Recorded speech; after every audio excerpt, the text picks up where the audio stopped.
Right now at 5, a new resource to help. Thousands of dollars now available to help struggling business owners pay their rent or mortgage. How to get your hands on that money. The vice president making a stop in Indiana to rally support, and the unfinished business bringing him to the state's capital city tomorrow. And then it took more than just 4 blown out tires to stop a police chase involving a U-Haul truck across parts of Indiana. How it finally ended and where. From the station working for you, this is WRTV News at 5, streaming now. Good evening to you. I'm Amanda Starantino. And I'm Mark Mullins. We begin tonight with a brand new lifeline up for grabs for Indianapolis area businesses struggling during the COVID-19 pandemic. And this relief could not come soon enough for people who have lost money over the last several months as they try to run a business and make a living. Bars, restaurants, and live entertainment venues can apply for the HELP grant. The city is offering up to $25,000 to each business to go straight towards rent and mortgage payments. La Margarita in Fountain Square was just chosen as one of those recipients.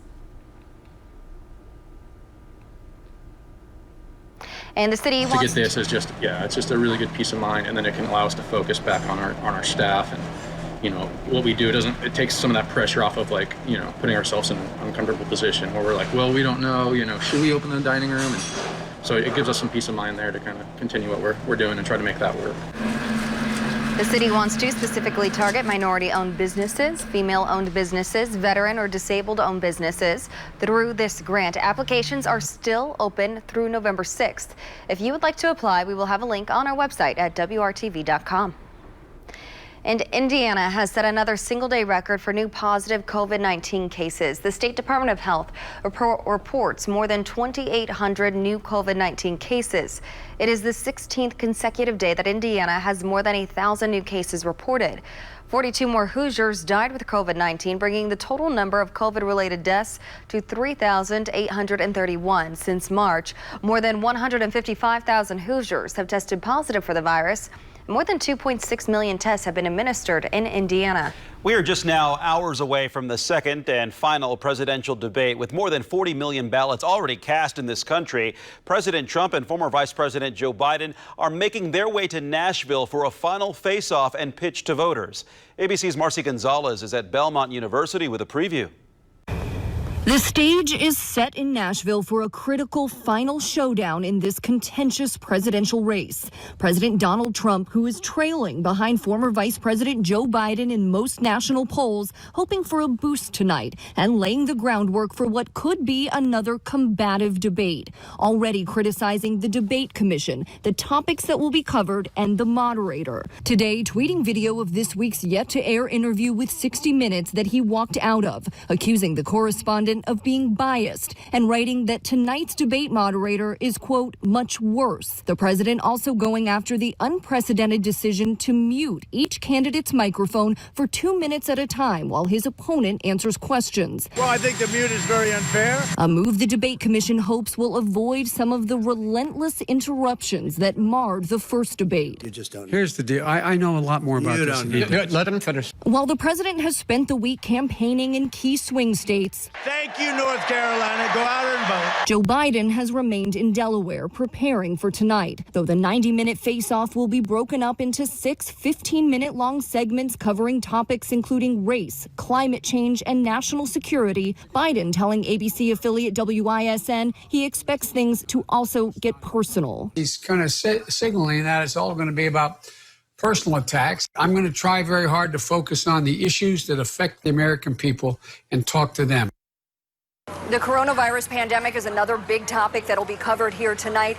And this time around, we'll see even more protections against the spread of the virus, including plexiglass between the candidates, and everyone inside will be required to keep masks on the entire time. Marcy Gonzalez, ABC News, Nashville. Well, let's get some more perspective on tonight's debate. WRTV's Rafael Sanchez sat down with our political insiders. It is now time for our political insiders. Everyone is looking at that mute button. Will the mute button matter during this presidential debate? Megan Robertson. It should make it more pleasant for everybody watching it.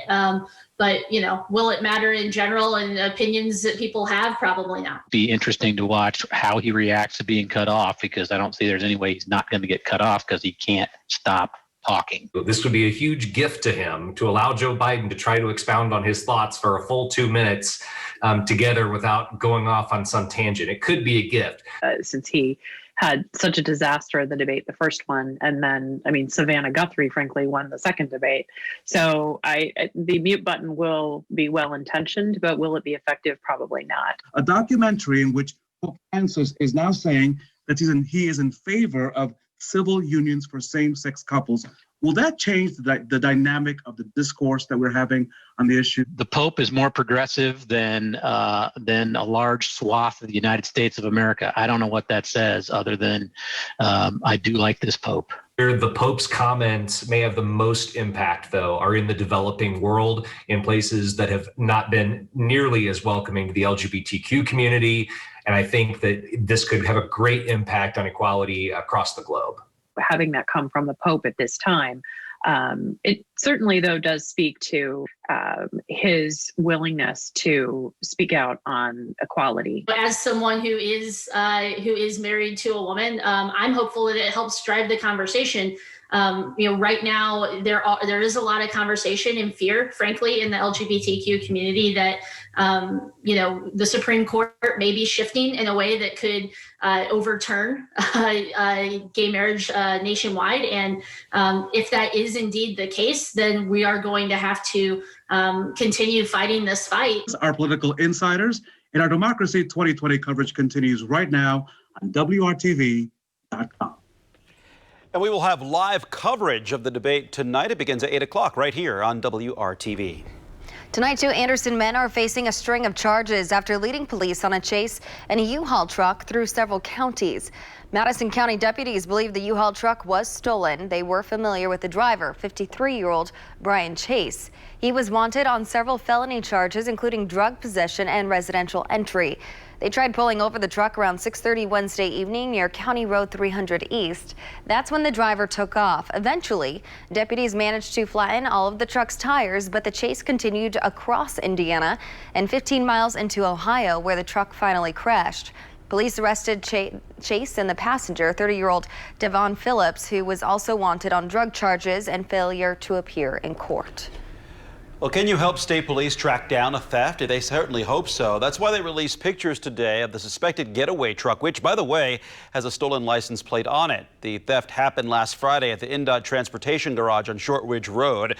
Police say a man entered the facility by climbing a fence behind the facility. He stole several items, including the license plate that you see there, which he took from an INDOT truck. It's a blue plate, license number 60077, and there's more. The thief apparently returned on Sunday and stole more items, mostly tools. He wore a reflective vest and a hard hat, and he was driving the same truck that you see in these photos. Call state police if you have any information. Next on WRTV News at 5, 2 countries making a move to interfere in the U.S. election. The new warning lawmakers heard today in the effort to protect your vote. And as winter approaches, it's time to make sure your car is ready for the colder elements. The simple things that you can do now to make sure your tires are ready for slick conditions. Kevin.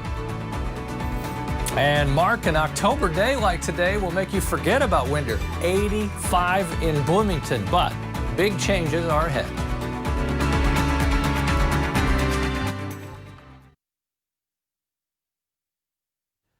At this hour, Vice President Mike Pence is in Fort Wayne holding a campaign rally with less than 2 weeks before Election Day. Pence's home state is the latest for him on the campaign trail. Governor Eric Holcomb planned to attend the event, but promised to adhere to social distancing guidelines. We're checking now to see if he made the journey to Fort Wayne. Pence is set to arrive in Indianapolis within the next hour and a half. He and Second Lady Karen Pence are scheduled to cast their ballots by early voting tomorrow. The nation's top intelligence official and the FBI director are out with new allegations against Russia and Iran on their attempts to interfere in the upcoming election. Lawmakers were briefed today on this shocking news just days ahead of November 3rd. ABC's Rena Roy has the latest. Tonight, growing concern over what exactly Iran and Russia could do with their newly obtained American voter information. The fact that we are still hearing about similar types of activity by Russia and other hostile foreign powers is a serious concern. Lawmakers have been briefed about the details of the alleged election interference from both countries by the directors of national intelligence and the FBI. It wouldn't surprise me if there were other countries trying to do the same thing. Iran is a bitter enemy of the United States by choice, so is Russia. We don't want this message coming out from the DNI now to give people any impression that they should be afraid to vote. A senior government official tells ABC News Iran and Russia targeted state and local election databases, getting their hands on voter names and addresses. Our adversaries would love to see the American people at each other's throats. ABC News learning in one case, a series of emails were sent to registered Democratic voters claiming to be from the far right-wing group the Proud Boys, who have been linked to violence. Trump 2020! Many of them support Trump's re-election, but the group has denied any involvement. Sources say those emails were actually from Iran. This Florida Democrat says she received one threatening her if she didn't vote for President Trump. Well, it was addressed to me, my full name, and then it was like, you're a registered Democrat and you need to vote for Trump or else we'll come after you. Russia's President Vladimir Putin has denied interference and also falsely claimed there was no evidence that Russia meddled in the 2016 election. Iran has called the accusations baseless. Rena Roy, ABC News, New York. The U.S. Postal Service has transported more than 100 million ballots since September 4th. The number includes ballots sent to voters and ballots being returned to election offices. The USPS says that it mailed over 523 million pieces of election mail this year. That's a 162% increase from 2016. Thousands of women in Indianapolis are part of the adult entertainment and sex industry. For some, it's by choice. For others, it is by circumstance or coercion. Tonight, we recognize a young woman who has made it her mission to build a bridge for women in this industry who need job transition support, connections to resources, and simply unconditional love and friendship. Typically, people either over-glamorize or over-villainize the industry, and the truth lays in the middle. That truth takes a special kind of love. Sarah Daniels would call it unconditional. Sex workers and dancers are just women. They're mothers. 85% of our women have kids. They're just trying to provide for their families, and the majority of women I work with have been completely on their own since they were anywhere between 14 and 18 years old. You do what you have to do to survive, and then that's how a lot of the women I've met have entered sex work. On the third Thursday of each month, a team visits 6 local strip clubs, and Sarah leads the charge. I'm not here to tell women that they can't dance. We're here just for whatever people need, and the primary thing being community, because society has made it not a safe thing to talk about with other people. Sarah founded Unconditional in 2012 after seeing the barriers women in her community face every day. There's thousands of dancers in Indianapolis, plus all the underground clubs that aren't being reported. So a lot of what we do is connecting them to resources that we've helped educate and vet out to know, like, hey, this is sex worker safe for you to go to. Sarah's organization connects women with resources like workforce development, mental health services, support groups, and unconditional love. We've seen a huge surge in women reaching out to us from all kinds of sex work. Sarah says more dancers are turning to street and online work as the pandemic has shut down clubs on and off since February. For a lot of my friends who could provide for the families before, we're all of a sudden facing evictions and true poverty. And so we restructured how we did everything and started doing food boxes every week and started a pantry here, and we have a clothing pantry. And then we added the evening class as a means to help build that community. Unconditional is now a full-time job for Sarah. She works out of Indy Metro Church downtown. She relies on donors to help support with rent and utilities for the dancers as she works to make a difference for hundreds of women each month in Indianapolis. When anyone's in a desperate situation where you don't have money, you don't have a backup system, then you're going to make decisions that you wouldn't normally make to provide for your children and to provide for yourself. I just wish people would see a balance of empathy to understand that their situation might be different than they think, but without pitying them, because these are some of the most strong, amazing women I've ever met in my life.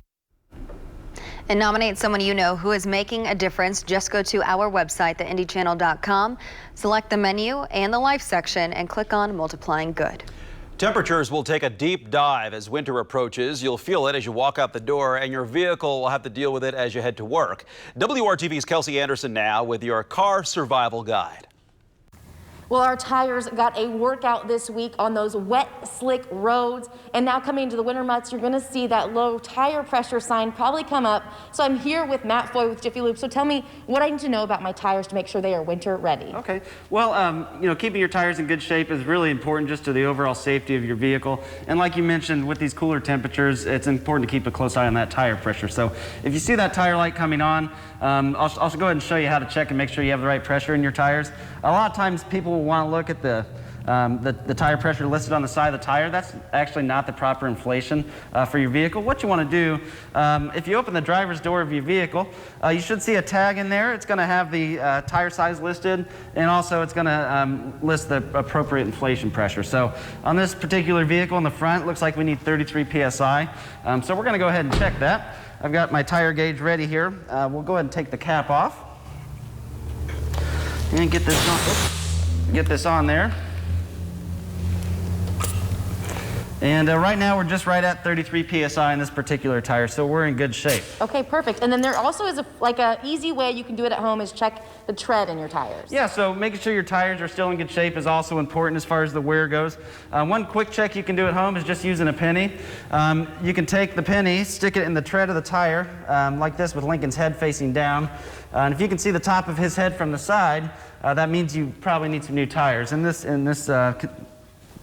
instance, we're still in good shape. Okay, perfect. So we've got more car care tips for you linked over on WRTV.com. Working for you, Kelsey Anderson, WRTV. Fall colors today with summer warmth. How about that? We're talking about all of the seasons. That's what Indiana's about, right? In one 7-day forecast, you can have quite the variety. The color of leaves peaking and many ending up on the ground. Okay, it wasn't just about the temperature today. Did you feel it? The humidity is in the air as well. Temperatures are all still around 80 degrees, and we're going to stay mild for about the next 20 hours. I cut off from 24 hours because I think at this time tomorrow evening temperatures will be falling quickly, and you see why. See the colder temperatures to the northwest in Sioux Falls, South Dakota, 33, 34 in Minneapolis, 32 in Bismarck, 80 in Illinois, in Rockford. The warmer temperatures will be here for about 24 more hours as low pressure's off to the northwest. High pressure sits over West Virginia and Virginia. In between the two, a warm southwest flow is keeping our temperatures propped up well into the 60s tonight. 70s again tomorrow, but notice the rain chances jumping around 2 p.m. through 6 or 7 tomorrow evening. Some of those may include some thunderstorms, so we've got a marginal, which is a low risk for severe storms for the southeastern 2/3 of the state. I think the line comes together better in the eastern portion of the state because it will come through after peak heating, giving the atmosphere a little more instability. There are the temperatures. Look what happens as you see they fall off quickly once that cold front goes through. The showers and thunderstorms out ahead of that, if you may be strong with damaging wind, the main threat. There we are early afternoon, 1 o'clock. 4 o'clock, I stopped this and you can see the showers, thunderstorms lined up, and they'll continue to progress to the south and east and be exiting early evening. Notice the strong south wind becomes southwest early afternoon and then north-northwest as we get late in the evening, and that'll set the stage for much cooler weather. Can't rule out some showers for the start of those Friday night football games, especially those south and east of Indianapolis. Temperatures will fall during the game, so take an umbrella and a heavier coat. We emerge 53 for the high Saturday, 56 Sunday. Rain becomes more likely Sunday night, and then I think we'll see widespread rain again on Monday. Notice how consistently cool these temperatures are, and I'm not predicting it yet, but with moisture around, temperatures in the 30s for lows, it's possible we could have a melting snowflake or two sometime in the middle of next week. Amanda. Thanks, Kevin. When you get your hands on this, you may be feeling like a little kid. The new juncture Elton John is launching and the nod it's paying to the LGBTQ community.